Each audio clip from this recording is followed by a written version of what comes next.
आदित्य ठाकरे सध्या पत्रकार परिषद घेतात, थेट जातोय। ठीक आहे, विषय आपल्याला सर्वांना साधारण माहितीच असेल।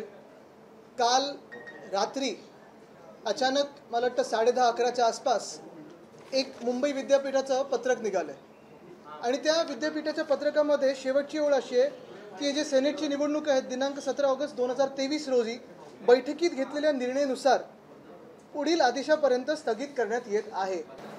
आता मुख्य गोष्ट ही आहे की आपण हे पाहिलं असेल 2010 मध्ये युवासेना जेव्हा सेनेट लढली तेव्हा 10 पैकी 8 सीट्स आम्ही जिंकलो।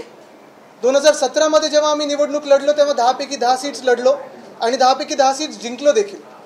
हा 100% रिझल्ट होता। आपल्याला माहिती आहे की आमच्या समोर सगळेच पक्ष लढत होते, ज्यांच्यासोबत युती होती, ज्यांच्यासोबत युती नव्हती, प्रत्येक जण लढत होता आणि तरी देखील आमचा विजय हा चांगल्याच मताधिक्याने झाला होता। तसंच अर्थात यावेळीची जी सेनेट होती मागच्या वर्षी अपेक्षित होती याच काळात, पण झाली नाही।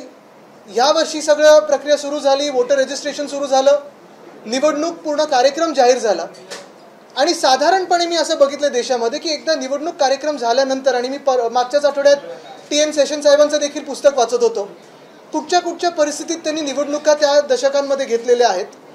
आणि आत्ता जर आपण पाहिलं तर निवडणुका जाहीर झाल्यानंतर आम्ही असू, अजून 1-2 संघटना असतील, काही अजून वेगळे उमेदवार असतील, अपक्ष उमेदवार असतील, ह्यांनी ठरवलेलं ही निवडणूक लढवायची। पण झालंय असं की काल हे स्थगिती आल्यानंतर सगळ्यांनाच हा प्रश्न पडलाय की नक्की काय असं घडलं की निवडणूक स्थगित झाली आहे। ह्याच्यात काही गडबड, कुठे गोंधळ झालाय का? जसं मध्यंतरी आपण पाहिलं असेल बेंगालमध्ये दंगली होतील म्हणून केंद्र सरकारने कितीतरी पथकं वेगळ्या केंद्रीय यंत्रणेच्या पाठवल्या होत्या, मग सेंट्रल फोर्सेस असतील, एजन्सीज असतील, तसं तर वातावरण इथे नाही आहे। मणिपूरमध्ये जसं पेटलं वातावरण तसं तिथे वातावरण नाही आहे। बरं, आम्ही जे काही पक्ष, संघटना, अपक्ष वगैरे लढत होतो, कुठेही वादविवाद न करता, कुठेही भांडणं न होता, कुठेही मारामारी न होता आम्ही ही निवडणूक लढत होतो। प्रत्येकाचे निवडणुकीचे जे मतदार असतात हे तुम्हाला माहिती असतं। साधारणपणे 1.25 लाख मतदारांनी ह्याच्यात स्वतःला नोंदवून घेतलं होतं। हे सगळे ग्रॅज्युएट मतदार होते। मग नेमकं झालं काय असं की काल रात्री ही बैठक घेतली आणि ही निवडणूक स्थगित झाली? काही मूलभूत प्रश्न त्याच्यात जे आपल्याला पण कदाचित पडले असतील। पहिली गोष्ट म्हणजे जसं मी सांगितलं की काय घडलं, अचानक असं काय झालं की निवडणूक प्रोग्राम पूर्ण जाहीर झाल्यानंतर ही निवडणूक स्थगित झाली।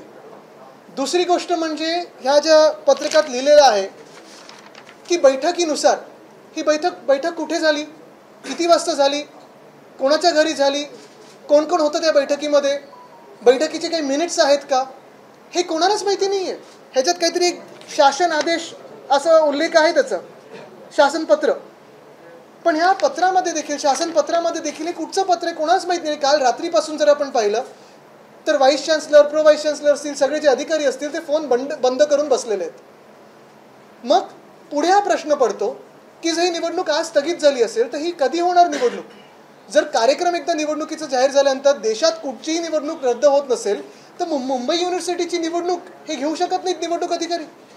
बरं, 1.25 लाख जे वोटर्स आहेत त्यांनी 20-20 रुपये देऊन स्वतःच्या खिशातून जी नोंदणी केलेली आहे, पुन्हा आपण पाहिलं असेल 1.25 लाख झाल्यानंतर ह्या 3 महिन्यामध्ये प्रत्येक वोटरची छाननी केली गेली, व्हेरिफिकेशन केलं गेलं आणि त्या व्हेरिफिकेशन नंतर जे खोटे मतदार होते किंवा जे काही बोगस वाटत होते, काही कुठे डाऊट्स असतील, कुठे काही प्रॉब्लेम असतील, ते कमी करून साधारणपणे 95,000वरती वोटरची यादी आलेली आहे।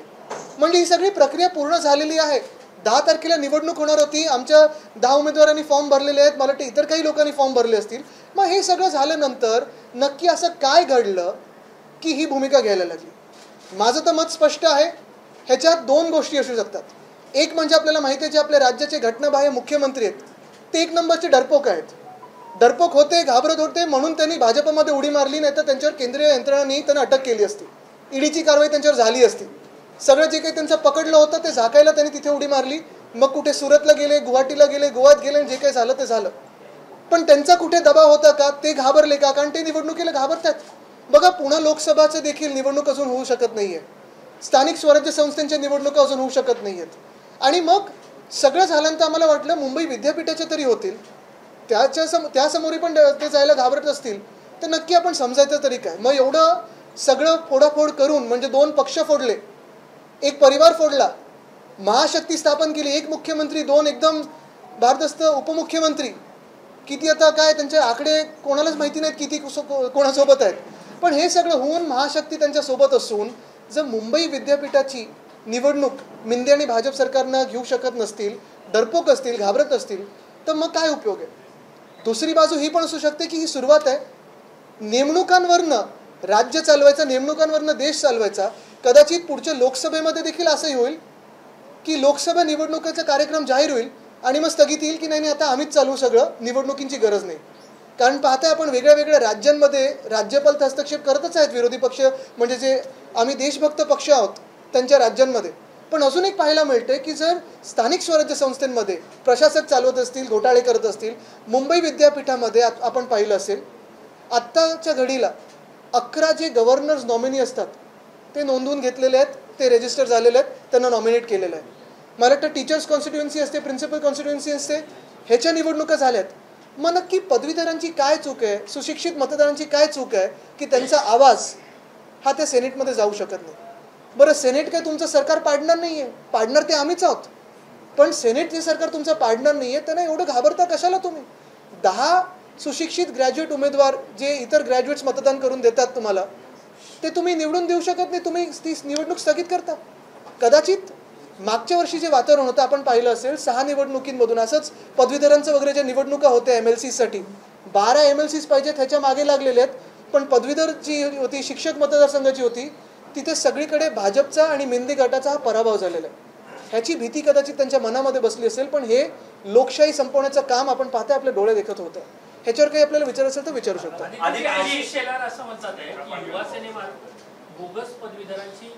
अरे अब्दुल्ला शादी बेगानी शादी में अब्दुल्ला दिवाना असं म्हण आहे, ज्यांना माहिती नाही त्याच्यात कशाला जायचं. मी मागच्या वेळी पण बोललोय की काही लोकांना थेरपीची गरज असते, प्रेमाची गरज असते, मी त्यांना ते प्रेम देत असतो, भाजपमधून त्यांना मिळत नाही. आदित्यजी कोर्टात जाणार का निवडणुका घेण्याच्या संदर्भात? नाही, महत्वाची गोष्ट ही आहे की कोर्टात जायच्या आधी कारण तरी कळली पाहिजेत आम्हाला. राज्यपाल त्या बैठकीत होते की नव्हते, राज्यपालांना हा निर्णय कळवला होता की नव्हता, घटनाबाह्य मुख्यमंत्र्यांचा दबाव आहे की नाही याच्यावर, हे कळलं पाहिजे. कारण तसं जर पाहिलं तर असं कुठेही काही एक सुद्धा घटना घडली नाही आहे जिथे तुम्हाला वाटतं की या निवडणुकीला स्थगिती द्यायला पाहिजे. बरं, छाननी तर झाली आहे ना 3 महिने, मग तुम्ही त्या रजिस्टर आणि त्या जे निवडणूक अधिकारी आहेत त्यांना काय चौकशी करणार का, त्यांची अटक करणार का की बोगस मतदार नोंदवून घेतलेत. छाननी होऊन सगळं होऊन जर तुम्ही निवडणूक घेत नाही म्हणजे तुम्ही घाबरता आणि तुम्हाला लोकशाही नकोय. मी नाही भेटणार, मी भेटणार नाही. आमच्यात तर सेनेटर्स तिथे गेलेले आहेत जे 10 वर्ष काम करत आहेत, आमची युवा सेनेची पण मंडळी तिथे जाणार आहे. त्यांना एकदम शांततेत आम्ही विचारणार की काय कारण होतं हे तर विचारणार आम्ही आणि जनतेसमोर येऊ द्या. पण हे जनतेला कळलंय की मिंदे आणि भाजप सरकार हे निवडणुकीला घाबरतं, कारण त्यांना आता मॅन्डेट मिळणार नाही, ना लोकसभेत मिळणार ना मुंबई युनिव्हर्सिटीच्या सेनेटमध्ये मिळणार. पण कारण स्पष्ट झालं तर त्यानंतर तरी कोर्टात जाण्याचा तुमचा कारण स्पष्ट झालं तर सरकारने पुढे पावलं उचलली पाहिजेत. मुंबई विद्यापीठाचे अधिकारी असतील, कुलगुरू असतील, फोन उचलत नाहीयेत, स्पष्टीकरण देत नाहीयेत, फक्त एक ती ओळ आहे की शासनाचं पत्रक मिळालं आणि मग हे केलं. सरकार आपल्या दारी निवडणूक घ्यायला घाबरी. पण काय दबाव आहे त्याच्यामुळे उत्तर देत नाहीये. आता हे आपल्याला माहिती आहे कसं चाललंय यंत्रणा सगळी त्यांची. कदाचित त्यांच्यावर धाड पडली असती जर निवडणुका घेतल्या असत्या तर. बिना किसी जानकारी के अचानक से चुनाव रद्द कर दी गई, क्या वजह रही कि आप लोगों ने संपर्क करने की कोशिश की, आप लोगों की कितनी तैयारी थी, क्या लगा? तैयारी तो जीत की होती है, यही अनुमान लगाते हैं कि ज़्यादा से ज़्यादा सीटें जीत के आए. लेकिन अगर आप देखें तो ये जो मुंबई यूनिवर्सिटी का जो चुनाव था सेनेट का था, ग्रेजुएट जिसमें वोटिंग करने वाले थे और ग्रेजुएट सीट्स के लिए वोटिंग होती है. पूरा अगर आप देखें तो जो भी इलेक्शन की प्रोसेस होती है, प्रक्रिया होती है, वो पूरी की गई थी. 10 सितंबर को चुनाव थे. कल रात को 10 सवा 10 के आसपास अगर आप देखें तो ये एक सर्कुलर आया है जिसमें कहा गया कि ये चुनाव जो है स्थगित किया गया है. इसमें कोई कारण नहीं दिया, कोई अनुमान नहीं है कि कहीं हिंसा हुआ या कुछ गलत हुआ. इतना ही कहें कि एक मीटिंग हुई, उसके हिसाब से ये एक मीटिंग हुई, उसके हिसाब से ये चुनाव स्थगित हुए. मुझे यही जानना है कि अगर पूरे कोविड के समय में बंगाल में चुनाव आप करवा सकते हो और कोविड देश भर में फैला सकते हो, अगर पूरे हिंसाचार के समय में वहाँ पंचायत के पोल्स ले सकते हो, मणिपुर की तो जैसी सिचुएशन यहाँ नहीं है, हालत नहीं है, किसी एक संगठन ने या एक पार्टी ने दूसरे पर कोई आरोप नहीं लगाया है, कुछ नहीं, कुछ गड़बड़ नहीं है, कोई कीचड़ नहीं है, तो फिर क्यों ये स्थगित किया गया? शायद इसमें दंगे ना हुए हो इसलिए स्थगित किया गया होगा. क्या रीजन है? अनेक जे विद्यार्थी चळवळीत काम करणारे तरुण असतील, पदवीधर असतील, त्यांचा हिरमोड झालेला आहे. कारण अगदी आज शेवटचा अर्ज दाखल करण्याचा आणि अशा पद्धतीने स्थगिती. युवा सेनेची पुढे काय भूमिका राहणार, म्हणजे आक्रमक पद्धतीने काय केलं जाणार? नाही, युवा सेना शिवसेना आम्ही हे सरकार तर पाडायला लागणार, कारण हे लोकशाही विरुद्ध सरकार आहे, देशाच्या विरुद्ध सरकार आहे. पण ह्या ज्या घटना आहेत त्याच्यातून तुम्ही ह्यांची जी एक मानसिकता आहे ती ओळखून घ्या. जर तुम्ही त्यांना संधी दिली तर उद्या प्रेस पण बंद करतील आणि निवडणुका पण बंद करतील ना देशभरात. मुद्दा हाच येतो. मी ह्याच्यावर जाणार नाही की कोणाला प्लॅटफॉर्म मिळतो, स्टेज मिळतो. ज्याला लढायचं असतं, पुढे यायचं असतं राजकारणातून, ते कसे येतात. त्यांना ती आपली ताकद असते, एक इच्छाशक्ती असते. पण ही निवडणूक जे मतदार नोंदवून घेतात, स्वतःला मतदान करतात, त्यांच्या आवाजासाठी असतं. तिथे सेनेटमध्ये पदवीधरांचा आवाज जाण्यासाठी असतं. जर बाकीच्या निवडणुका तुम्ही होऊ दिलेल्या आहेत, मग ही का नाही? दबाव है सीएम पर, जैसा कि आप कह रहे थे, दबाव है तो किसका दबाव हो सकता है? क्या उनके दबाव में ये चुनाव कैंसिल कराया गया है? मुझे तो लगता है कि सीएम तो बहुत डरते हैं, इसलिए तो वो भाग के गए थे. जहाँ जहाँ गए, वो गुवाहाटी वगैरह जहाँ जाते हैं और अक्सर जाते रहते हैं. क्या करते हैं मुझे पता नहीं, शायद आपको पता होगा. लेकिन यही बात है कि चुनाव लेने से डरते हैं. पुणे के अगर आप देखें तो लोकसभा का जो एक उपचुनाव है वो लेना बाकी है. पिछले साल अगर आप देखें तो पदवीधरों का जो एक चुनाव था वो तो महाविकास आघाड़ी जीत चुकी है. और ये मुंबई यूनिवर्सिटी का जो चुनाव होता है, जब आपने भी मुझे पूछा पिछले हफ्ते में, आप पूछ रहे थे कि ये खिलाफ वो होगा क्या, कैसी होगी रणनीति, मैं आपसे सबसे कह रहा था कि ये हाइप करने की बात नहीं है. ये चुनाव है, चुनाव जैसे लड़ेंगे, चुनाव जैसे जीतेंगे. इसमें कोई हाइप की बात नहीं. अगर हम सभी लोग इतनी मैच्योर भूमिका ले रहे हैं, कहीं कुछ हिंसा नहीं है, कहीं कुछ बैनर पोलिंग का नहीं है, तो क्यों इतना डर है? ये डर अच्छा है उनके मन में, लेकिन डर से अगर चुनाव ना हो तो देश के लिए हानिकारक है. आता काय तयारी त्यांची तयारी ते सांगतात. आता कदाचित आम्हाला सांगतील ह्याच्यापेक्षा मोठा एक निवडणूक आम्ही घेऊ. राज्यपाल से क्या आप लोग मुलाकात में एक दूसरा, और इसके लिए जो संबंधित यूनिवर्सिटी से जो अधिकारी है, क्या उनसे आपका डेलीगेशन मुलाकात करे, युवा सेना का डेलीगेशन मुलाकात करने से कोई फ़ायदा हो तो करेंगे. अगर आपने देखा होगा तो हम मुलाकात करते आए हैं. जो महिलाओं का विषय था उस पर भी राज्यपाल महोदय से मुलाकात की थी. जो बीएमसी में घोटाले हो रहे उस पर भी मुलाकात करी थी. ऐसी उम्मीद है कि उस पर कुछ आगे कार्रवाई हो, और मुझे उम्मीद है, अभी भी आशा है.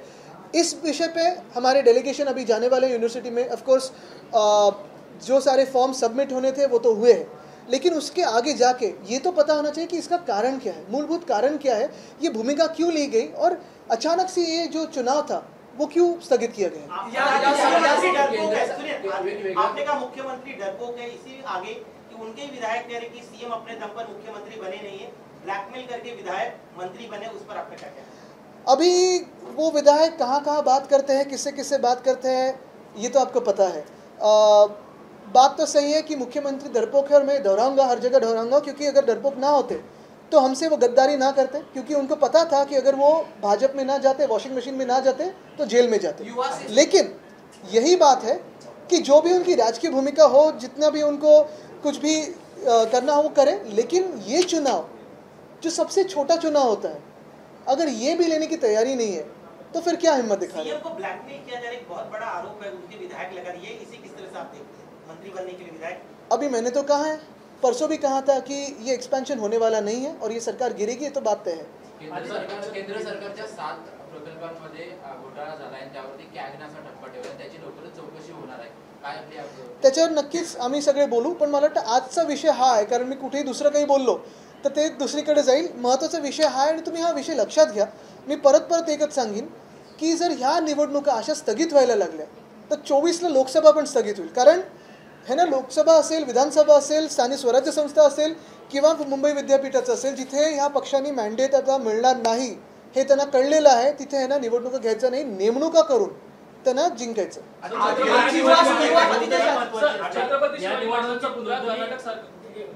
या निवडणुकीत नोंदणी महत्त्वाची असते असं बोललं जातं. शिंदे गटाची नोंदणी पुरेशी झाली नव्हती म्हणून असं. हो, पण आता मग जर दुसऱ्या राज्यात कुठे यांची नोंदणी झाली नसेल किंवा उमेदवार दिले नसेल तर निवडणुका स्थगित करायच्या का? आणि एवढे सगळे दिग्गज तर फोडून नेले असतील त्यांनी, जे त्यांना वाटतात दिग्गज, मग का नाही नोंदणी झाली? युवा सेना आप जो कह रहे हैं कि लोकसभा चुनाव भी रद्द हो सकता है, विधानसभा चुनाव भी रद्द हो सकता है. मैं यही बात कह रहा हूँ कि ये जो आज हुआ है वो लोकशाही के लिए, लोकतंत्र के लिए हानिकारक है. सर, छत्रपती शिवाजी महाराजांचा पुतळा कर्नाटक सरकारने कडक पोलीस बंदोबस्तात जेसीबी लावून हटवला. आता पुन्हा त्याच्यावरती मराठा समाज असेल, तुमची काय? नाही, मला आत्ता आपल्याकडून कळलं, थोडी माहिती घेऊन बोलीन त्याच्यावर.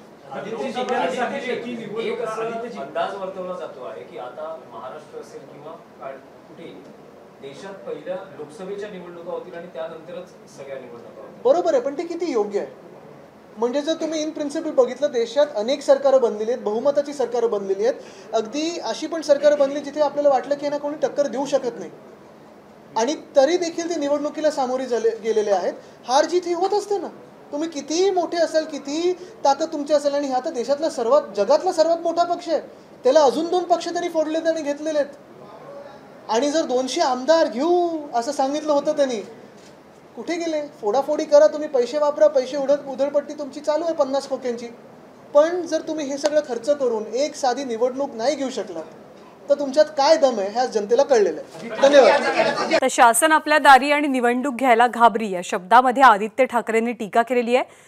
सिनेटच्या निवडणुका अचानक स्थगित करण्याचं कारण काय याचं उत्तर द्यायला हवं. बैठक कोणासोबत झाली, बैठकीला कोण कोण उपस्थित होतं याचा तपशील जाहीर करणं गरजेचं असल्याचं मत आदित्य ठाकरेंनी मांडलंय आणि निवडणुका रद्द झाल्याबद्दल नाराजीही व्यक्त केली आहे.